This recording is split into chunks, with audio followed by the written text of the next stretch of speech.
Welcome to What's Your Story? I'm your host, Charley Timmins.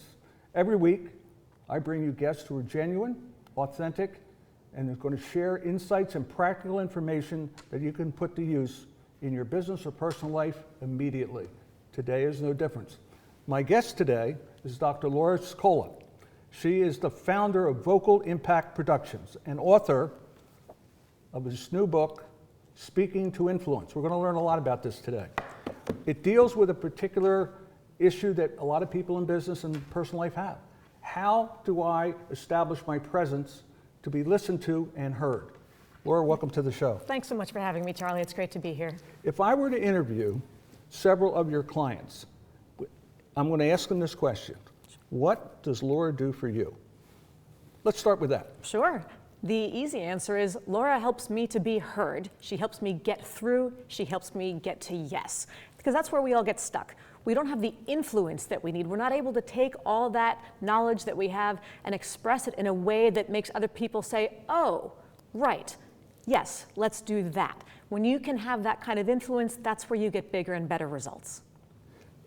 So who's the audience that you target for this expertise?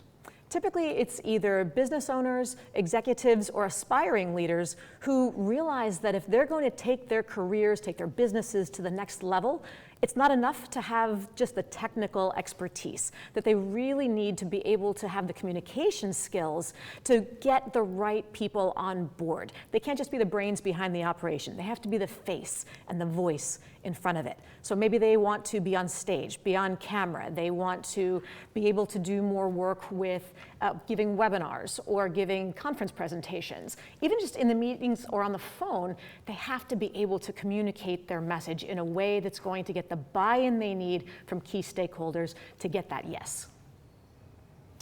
Can you give us an example, without revealing names, but give us an example of the kind of impact that you had working with them? Sure. So, for example, there's an asset management company that I do some work with, and one of the things that they realized is that they wanted to educate more of the population, their clients and others, on trends in the market. So they started to do a webinar series that would be available for anybody interested. So take the most brilliant market minds, the most brilliant analysts, and now suddenly put them on camera and put them in front of the world to be able to explain what's happening. This is a very different skill set from market analysis. So working with these brilliant minds on how to not just give statistics and not just show graphs, but how to tell stories and how to explain this really technical information to an audience that encompassed both people who are novices and first-time investors, as well as those who are really market savvy, very market literate, in a way that makes the information digestible and usable for all.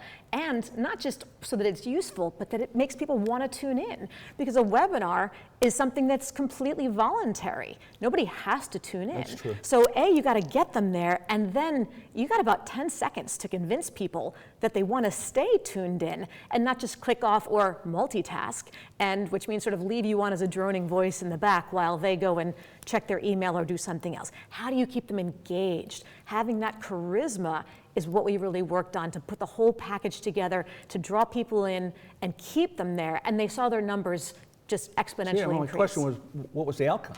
Yep, the increase in both in people who originally logged in and who stayed through to the end, because they had the metrics to say, if the webinar was 20 minutes, how long do people stay? And it increased the viewership duration by more than 50%.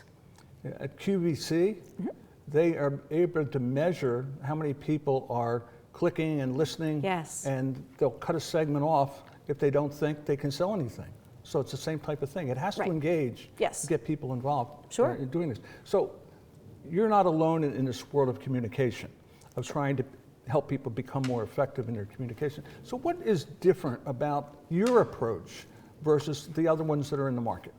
Sure. So there's two worlds that I bring together. The one on the one hand is the general speech coach, the presentation skills coach, and that's one area that I work on, but that's not about a skill set for life. Those are for sort of momentary opportunities. And on the other hand, there's the executive coaches whose job is to help you as an executive in the workplace or as a business owner to make more strategic business decisions.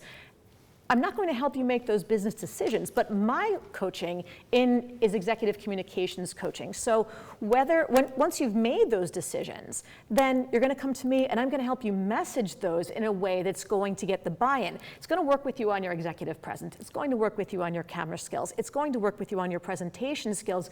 But more importantly, it's going to work with you on your image and your reputation, your new normal, so that when people listen to you, you always have that presence that gets them to start to connect and then keeps them there. That's the 3 C's of vocal executive presence: the ability to command the room, to connect with the audience, and to close the deal.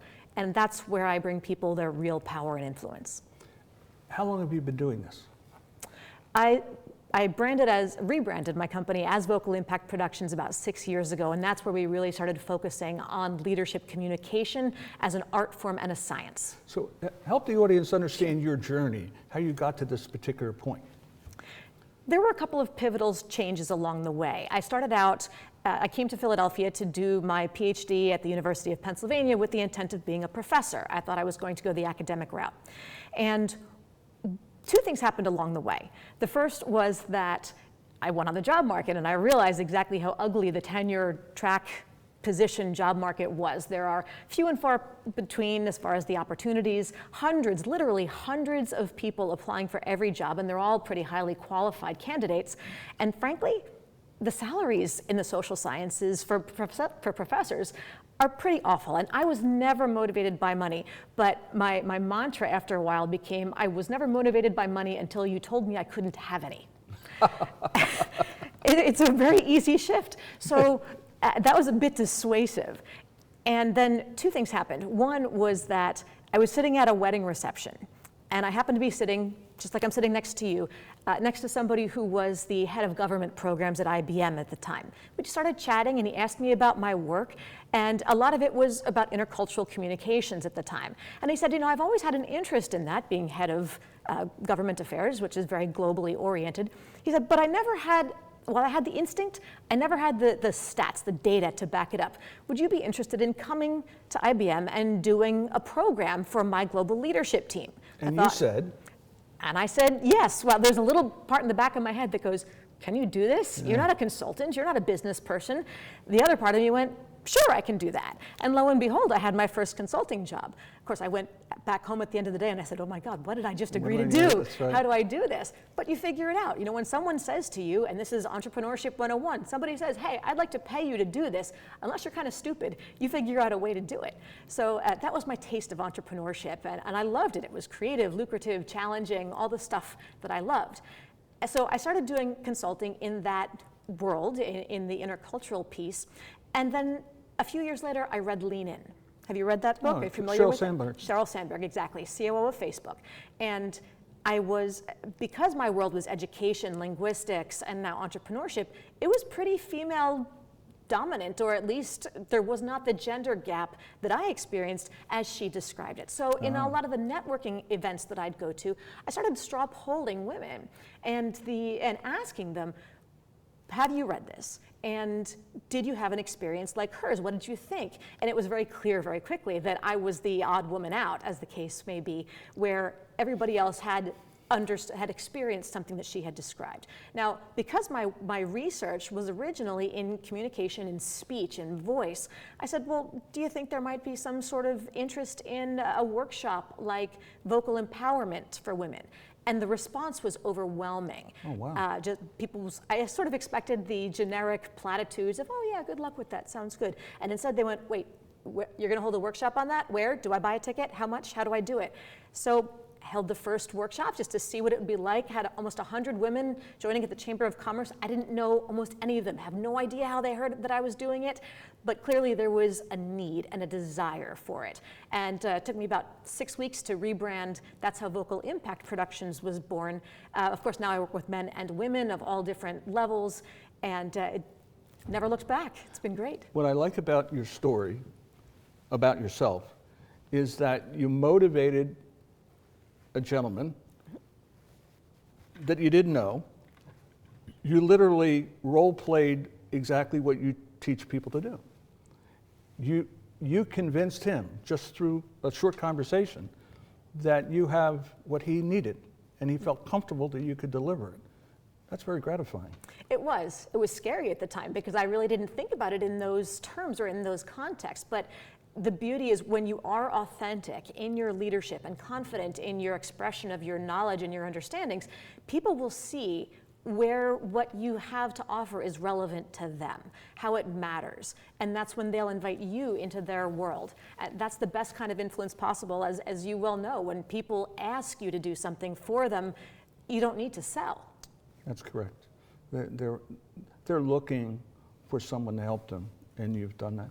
What's the biggest misconception about this area of influence and communication? Misconception-wise, I think there's a lot of people think that either you have it or you don't. Okay, so it's a God-given skill. Right, there's those like, I hear things like, well, I'm an introvert. I can't do public speaking. No. Introversion is not a bigger SAT version of the word shy. They're not the same. I know plenty of introverts who are brilliant public speakers and love it, and plenty of extroverts who are not so great. So the idea of you have it or you don't, no, this is absolutely something you can learn to do and to be good at. And just recognizing that you may be born with it, but you can still always improve. That the ability to connect with your audience is something that may take a little bit of training to recognize who are these people and how do I massage my message in a way that will make sense to them? Are you talking to the finance department, to IT, to a client? You gotta change it up, but still be authentic. Just make sure that they hear it in a way that they can process what you've said and understand what you need them to get. That's where the power begins. I work with a lot of people who are in the IT function. Sure. And what I hear all the time is the people in the business don't get what I do for them. Right. I'm valuable to them. I can help them succeed. And through a series of questions, I get them to understand you are responsible. Yes. For them understanding what you can do. Yes. They're not going to read between the lines. You need to tailor your message so it's received well. Right. So this ties in directly to what you do. We need to take a break. Okay. We have some sponsors that need to be heard. We'll be back in a few minutes. Laura will tell us more about her book, Speaking to Influence. See you in a few moments. Doing good. RCBC students are accepted at Rowan University after graduation. And get a bachelor's degree for around $30,000. Online and Mount Laurel students get a 15% Rowan University tuition discount. And have many scholarship opportunities. So you earn more and pay even less. Rowan College of Burlington County. Your path to success. They are the greatest fighting force the world has ever seen.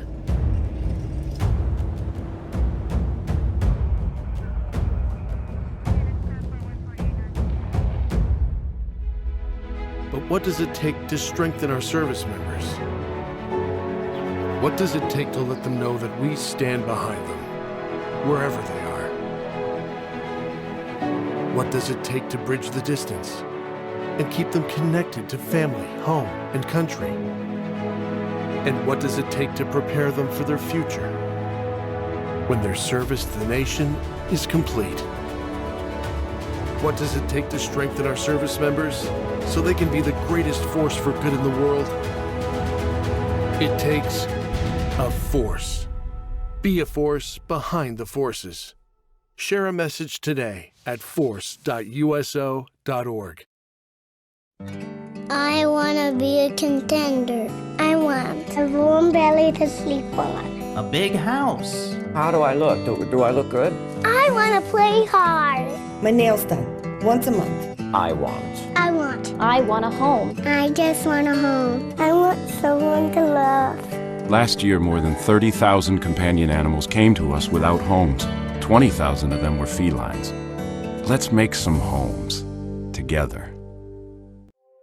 Add us on social media to watch bloopers, behind-the-scenes footage, previews, and more.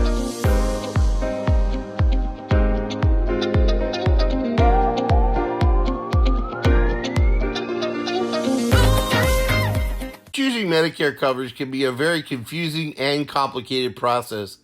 Help is just a phone call away. 856-226-4800. As a licensed insurance agent, I'll assist you in making an informed and confident decision on a Medicare plan that meets your needs, lifestyle, and budget. Call me today for a free, no obligation Medicare benefits consultation. 856-226-4800. Boardwalks built for fun. Legendary rock and roll clubs. This is how we do it.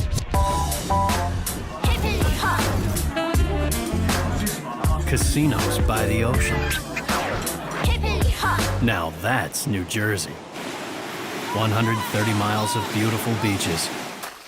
Solid rock. I got to stay focused on what I have to do to be able to do that type of thing. It's a good problem to have. Welcome back to What's Your Story? My guest today is Dr. Laura Sicola. And today we're talking about the power of influencing people's perceptions so that you can get the things you want and have the impact on the world that you deserve to have. In the first segment, I really felt this passion and this commitment you have to this line of work. So I'll ask you the why question. Why do you do what you do? Because I love it. Because I'm a teacher at heart. Give me more. Yeah, of course. I'm a teacher at heart. You know, I started out a million years ago as a elementary school teacher in South Central Los Angeles, and I've still been teaching ever since, just with different kinds of students and clients. But when I see a student, a client, anybody have that aha moment, the realization of, oh, that's how I'm going to get that done. That's how I can do it. This is how I can get out of my own way. This is how I can get the results that I want. Really, that's all I have to do? Really, I have the ability to do that? It's in my own power? Yeah, you do. The relief that they see, the empowerment that they have, it's incredibly gratifying. There's nothing better. So let's talk about some of the outcomes that your clients get from working with you. It ranges from promotions to landing bigger clients to being able to expand a business opportunity because now you're on different stages, you're on cameras. There's so many different ways that people can ultimately reach their potential. And that's really what I want all of my clients to do, just to realize that you have the power in your hand and in your voice to be able to take whatever you want to the next step and achieve your goals. What's going on in their head that causes them to reach out to you? What's happening in their world to say, I think I need some help here? Usually they're stuck somewhere, either because in their role they're trying to figure out how to get seen as ready for the next level, or they are realizing that they need another skill set. They've got the tech skills perhaps, but not the communication to be able to be more influential, to be more charismatic, to be more comfortable and ready for other roles. Sometimes it's a cultural gap. One client that I was working with, I mentioned previously that my work used to be a lot more involved in intercultural communications. I had a woman that I was working with who is a second tier executive, a VP of sorts, in a large company, and she was from the Caribbean. She was extremely highly educated, of course, which is why she got to that level in the first place. Right. But she found herself struggling when she had to communicate, when she had to attend events, meetings with senior executive teams, most of whom were older white men. She was a woman of color from the Caribbean. The values that she'd been raised with at home were much more hierarchical, patriarchal, much more respect your elders in the traditional sense, and don't talk back, don't contradict your boss in public, wait until you're spoken to, don't just interrupt. And all of that, those are values that were really important to her and that were well-intentioned and important to her and important to her family.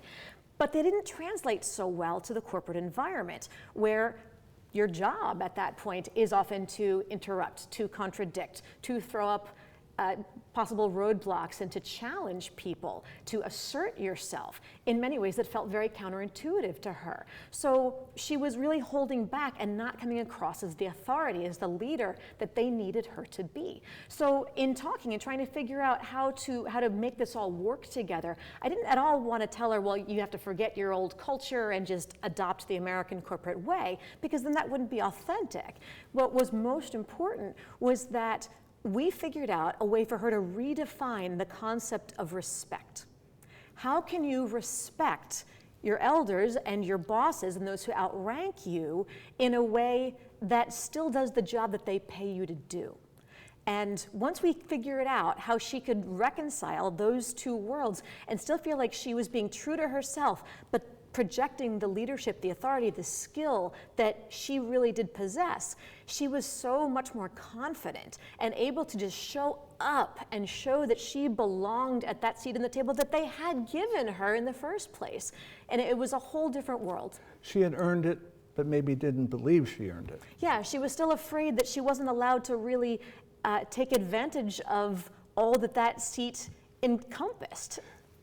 That had a lot to do with our cultural upbringing, I would imagine. Yes, completely. So completely. What I like about your story is how insightful you were to find that out and then work on that, because it's got to flip in her head or she's not going to be able to deliver. Correct. She had to bring those two worlds together, otherwise she was going to be constantly holding herself back, not believing that she was allowed to take advantage of the power that her position actually entailed, and then she wouldn't be seen as competent or confident. Corporations often are your clients. Yes. And they will send you employees. Sure. Or individuals can hire you. Correct. So whenever money changes hands, there's always this question, what's the value proposition? What was the ROI on doing this? Can you address that? It's the ability, as I mentioned previously, that people don't have the ability to take that expertise and get it across the way that they need to. They're not being seen as leaders. They're not making the connections with their audience. They're not either connecting with the client, or they're not bringing the value that they need to bring to meetings with the board or with senior leadership. It is ultimately, they need to know internally that they have the confidence to speak to those high-powered people, that they have the skill set where they can, in a very short period of time, take everything they need to know, digest it, and feed it to that audience in about that much time that's going to make them say, oh, I get it, and get through. Chunking it down, making it tight. Yeah. There's a client I worked with. He was at with one of the big four, and vying for a higher level position, but was never able to really be seen as boss level, as partner material. But he was the brains behind so many of these projects. Clients always wanted him on the team, but they didn't quite believe that he was ready to lead it. They always wanted the boss in on it. And what we realized was that for him, it was a two-part problem. For him, content-wise, in his message, he was still too stuck in what I call the expert's curse. Too busy giving detail after detail, spreadsheet, cell after cell of data. And the executives aren't interested in all that. They wanted him to be able to just say, business implication, bottom line impact, tell me why this matters. Net it out. Net it out, exactly. Right. Give me the so what. And then maybe I'll want to listen to some of the details, but if it's compelling enough, I don't need the details. But don't start at the brick level, just give me the house. And once he was able to start to express things in that bigger picture, that more strategic rather than tactical level, that changed a lot. And his body language was the other problem. That while his words were saying, we need to do this, trust me, follow me, his body language was just, really easygoing, and this was a lot of what he was doing as he was talking. So while his words were saying yes, his head was saying no, and his shoulders were saying, I don't know, maybe, take it or leave it. So there's all these mixed messages that were going on, and the client was having doubt in their minds, like, are you ready? I'm not sure because it doesn't seem like you are. We had to fix that, and between the delivery there and the content, that strategic messaging rather than tactical details, put it together. So if I was on the other side of the table, I'd say, I need to talk to your boss. Yes. Because I have doubts about you. Right. That's how it would show up. It came out as, I believe you're the right guy to crunch the numbers. I don't know if you have the vision that I need to follow. When somebody else has the vision that I buy into, then I'll ask you to come in and do the numbers to put it together. You're a great individual contributor, but I need a leader. Yes. And that was it. So what is the role you play when you're working one-on-one with these people? How would you characterize that for the audience? I'm the mirror. The what? The mirror. I serve as a mirror because everybody has a blind spot. And the blind spot is that gap between how you want to come across, how you think you come across, and how you actually come across.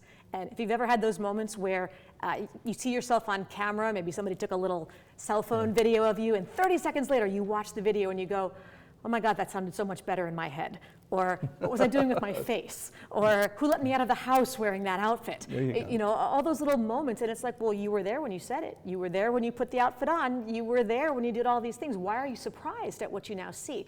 Our perceptions, what we think we're looking like to others, is not what the rest of the world actually sees. So, and that gap is what holds us back from really achieving those goals. So my job is to help you figure out where the gap is between what you want people to see and what everybody else is currently seeing, and put that together. So once you are able to close that gap through your new communication style, through your executive presence, through your presentations, through whatever it is that you need to project that leadership image, the mirror will then bring it all together for you. How long does an engagement usually last for you? It depends. You know, I do trainings, which could be a half a day or a day for teams, but then for coaching, it's usually 6 or 12 months, depending on the nature of the task at hand.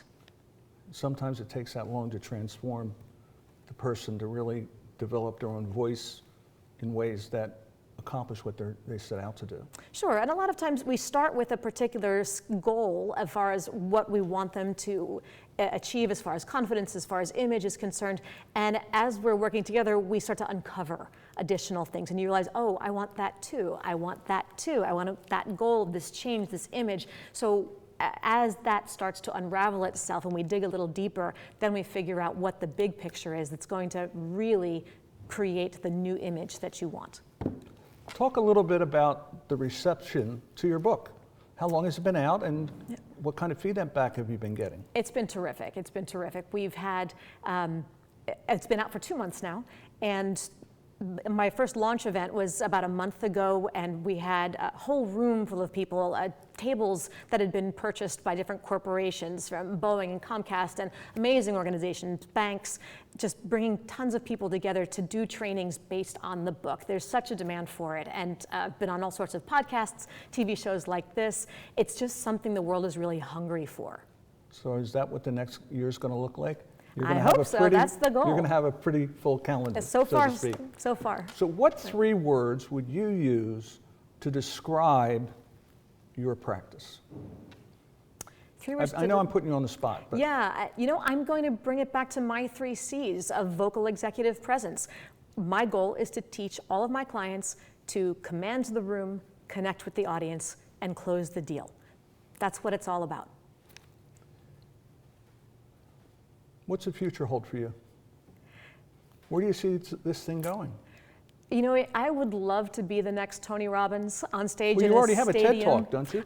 I do. Talk about that. That is one of the things that was probably the most surprising as far as unexpected marketing tools, because I was invited about 5 years ago to speak at the TEDx Penn conference, and I thought, sure, why not? And I gave my TED Talk, and it's called Want to Sound Like a Leader? Start by saying your name right. And it's about 15 minutes long, and we talk about wanting things to go viral, and much to my surprise, this one did. So now it's been about 5 years, and there's 4 years, 5 years, something like that, and there's almost 6 million viewers. 6 million people. 6 million people have seen it, and not because I'm a particularly great social media marketer. So it just goes to show that there really are, there's a demand, there's a need and a desire for people to figure out how to take all that stuff that's in their head and get it across to people to make them say yes. We are out of time. But this is the time in the show where you get to look into the camera, all right, speak to the audience, make them offer, give them additional ideas, but time's yours. Sure, thank you, Charlie. I would love to hear from all of you. Number one, most importantly, the book is available on Amazon. It is available in paperback, of course, in ebook or Kindle edition, as well as in Audible version if you're like me and are only going to get through a book and you get to listen to it in the car on the commute. So please do check out Speaking to Influence. You can also go to speakingtoinfluence.com and get the first 2 chapters for free. That's very nice. How would they get in touch with you? They can go to speakingtoinfluence.com. You can go to LinkedIn and reach out to me there. Would love to hear from you, especially if you've already read the book. And you can go to my website, which is vocalimpactproductions.com. And after you read the book, I suggest you go to Amazon and you write a review and publish it on Amazon, which really helps your ratings, yes, correct? It does. Please Good. do. Absolutely. That's how you can give back Yes. to all the great things that you shared with us today. Thank you so much. Thank you. So we're at an end. What's Your Story will be here next week with a guest that's authentic and genuine, who's going to share ideas insights and ideas that you could put into action immediately. Thank you for joining us. Be well.